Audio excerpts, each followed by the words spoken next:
Welcome back to Fox and Friends. Their motto is, if not me, then who? Words Marine First Lieutenant Travis Manion lived by before his death in Iraq in 2007. 10 years later, the Travis Manion Foundation has sparked a movement among veterans and survivors, inspiring the next generation to selfless service and striving to strengthen the nation's character. And this week, they gathered in advance of today's Army-Navy game for inspiration from American heroes like former Secretary Donald Rumsfeld and current Chairman of the Joint Chiefs, Joe Dunford, at their annual gala with yours truly as the MC. We began the Travis Manion Foundation 10 years ago with 5 words, if not me, then who? And we've been able to take that movement and stretch it across the country. What better way for us to teach our next generation about what it means to live a life of character than to share the stories of the men and women who volunteered to put on our nation's uniform and to step forward and serve. When you travel, as you do all across this world and country, and you see a young service member, maybe weary, what do you say to him? I walk up and look at them and say, you know, there's an awful lot of us who really appreciate what you're doing. Those men and women represent patriotism, to be sure, character, to be sure, but also qualities of discipline and determination, which are characteristics we all admire. Every single person serving in the military is there because they want to be there. They've raised their hand and said, send me. Well, God bless you.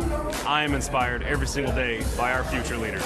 So seeing what the young men and women in our country are doing day in, day out is what motivates me. And so that's why I love being a volunteer with Travis Manion Foundation, because they realize that our youth are really our future leaders. In 2003, during the invasion of Iraq, I had the honor of first meeting Joe Dunford, then Colonel.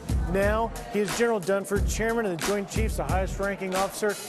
General, it's nice to see you again. It's good to see you too, Griff. General, tonight at this gala, you're inspiring the legacy of the selfless service in young folks. What are you saying to them? Well, one of the things that this group is all about is they say that character matters. And I think the real message is to be a part of something bigger than yourself and to live in the footsteps of individuals like Travis Manion, Brendan Looney, and the other individuals who are being honored tonight. One of the commitments that we make is to never forget. Events like this are about keeping alive the legacy of these men and women that have made the ultimate sacrifice. And what I say to them is that we made a commitment not to forget, and I hope my presence here tonight makes sure they know that we are going to meet that commitment. Did you ever think in those days when I was a cameraman chasing you around in the dirt that I would end up at a gala like this interviewing you or delivering you your news? Griff, that's probably the easiest question you've asked me, and the simple answer is no.